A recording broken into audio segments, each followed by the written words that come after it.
Biarkan para narasumber yang menjawab apa sebenarnya makna tujuan dari Ibu Megawati ini dua kali menyinggung Presiden Joko Widodo. Yang pertama soal utang negara, yang kedua soal kepemimpinan. Kita akan bahas dengan narasumber yang sudah hadir. Sudah ada Mas Ahmad Hoirul Umam, analis politik Universitas Paramadina Jakarta. Selamat pagi. Waalaikumsalam Mas Arif.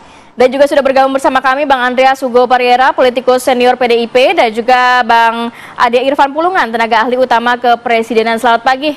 Selamat pagi Bapak-Bapak. Assalamualaikum. Assalamualaikum. Mas Arif, selamat pagi Pak Latif. Selamat pagi Bang Andreas. Terima kasih waktunya Bapak-Bapak. Saya mau ke Mas Umam dulu, Mas Umam.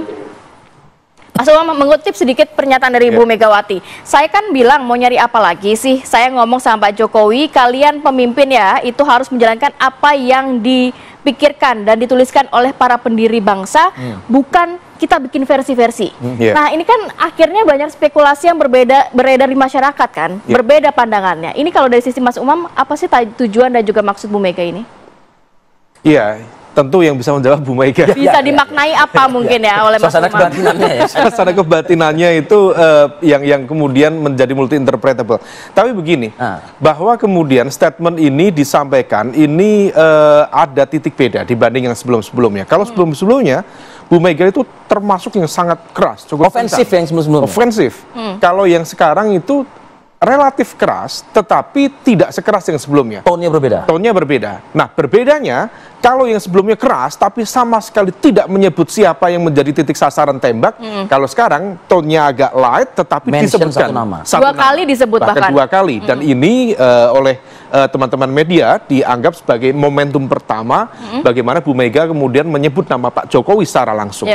Nah, yang bisa kemudian kita cermati beberapa hal. Pertama, bahwa statement dari Bu Mega ini sebagai sebuah kritik ya justified. Bicara tentang utang, bicara tentang pemimpin negara yang seharusnya berorientasi pada apa yang disampaikan oleh para pendiri bangsa. Tetapi juga di saat yang sama, hal ini kemudian menjadi sebuah sentilan secara tidak langsung kepada pemerintahan yang sekarang. Sekali lagi, mempertegas yang sebelum-sebelumnya.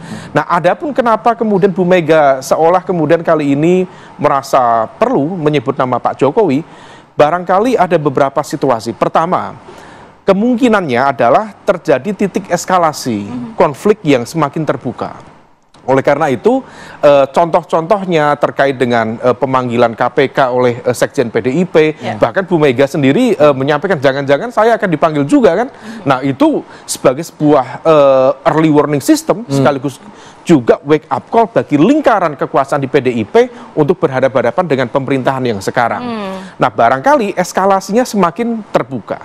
Nah, yang kedua, barangkali ini adalah salah satu upaya untuk menghadirkan mempertegas pesan. Karena selama ini tidak disampaikan secara terbuka siapa yang dianggap yang dijadikan target. Karena tidak ada nama. Karena serangan secara umum itu barangkali merasa tidak begitu efektif, maka sekarang disebutkan nama.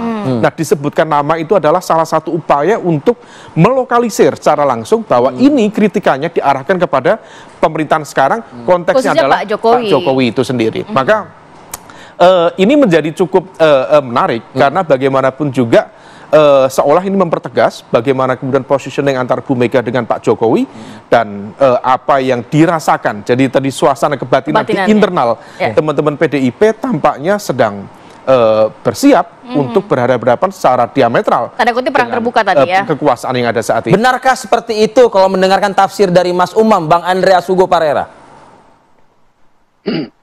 Ya, Mas Arif, kita tahu kalau Bu Mega tuh yang kita kenal beliau adalah seorang politisi yang konstitusionalis. Dalam arti apa? Ketika berbicara tentang masalah kebangsaan, masalah kenegaraan, beliau selalu berpegang pada hal-hal yang ya merupakan kesepakatan kita bersama sebagai bangsa dan negara. Nah, itu jelas ya Ibu Mega bicara soal apa yang sudah digariskan, apa yang sudah diputuskan oleh founding father, oleh para pendiri bangsa, bagaimana itu kita jaga dan kita teruskan, kita kembangkan. Bukan kita membuat versi sendiri. Juga dalam hal-hal yang berkaitan dengan ketaatan kita terhadap hukum, ketaatan kita terhadap norma dan etik. beliau selalu bicara dalam konteks ya sebagai seorang negarawan yang berpegang pada aturan main, pada konstitusi. Nah, dalam kaitan ini kita tahu bahwa ya tadi saya sepakat dengan apa yang disampaikan oleh Mas Umam juga, bahwa ini adalah ya pesan kritik yang disampaikan oleh Ibu Mega, bahwa selama ini kita sudah banyak melakukan pelanggaran-pelanggaran terhadap apa yang menjadi kesepakatan kita sebagai bangsa, dan itu disebut langsung. Saya kira ya kita semua tahu, dan ya itu adalah wilayah yang seharusnya dan diingatkan oleh Ibu Mega kepada kita semua, tapi ini di dalam acara partai di depan para kader PDI Perjuangan, supaya jangan kemudian mengulangi hal tersebut. Nah, ini kan ketika beliau menyinggung hal ini pada Pak Ganjar, menunjukkan bahwa ya sebagai kader partai, ya ini yang posisi seperti ini yang harus kita pegang gitu, bukan kita kemudian setelah menjadi pemimpin kita lupa akan komitmen kita sebagai kader partai yang ya sudah diputuskan untuk ya memegang jabatan-jabatan tertentu. Saya kira di dalam konteks seperti ini ya Ibu Mega menyampaikan itu secara terbuka, dan ya buat kami ini suatu hal yang biasa dan pantas, dan seharusnya itu disampaikan kepada para kader, dan supaya ya, masyarakat pun mengetahui itu.